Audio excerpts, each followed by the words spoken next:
Instagram दे दो, मेरे Insta नहीं है यार। নাহিদা বলো, পাকিস্তানের আমলে পাকিস্তানের অবদায় অভিযুক্ত করতাম। পাকিস্তান বাংলাদেশ ছাড়ছে 54 বছর আগে।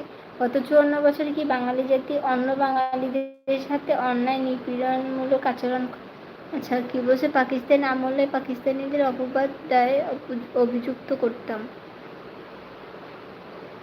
এ পাগল ইউকুব মোহাম্মদ ইবনের মাথায় কি নাই? ব্রেনলেস পাবলিক আপনি। বাঙালির সাথে কি করছে না করছে একটা অঞ্চলে, কেন পাকিস্তানে কি কোনো ঝামেলা হয় না, মার্ডার হয় না?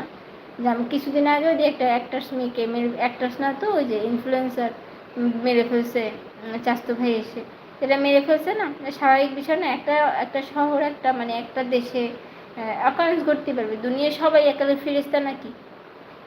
কিন্তু সেখানে আপনি বলতেছেন পাকিস্তানে অভিযুক্ত করতাম, মানে কি? 30 লাখ মানুষ মেরে ফেলছে, রেপ হইতে শুরু করে কোনো কিছু বাদ রাখেন। আবার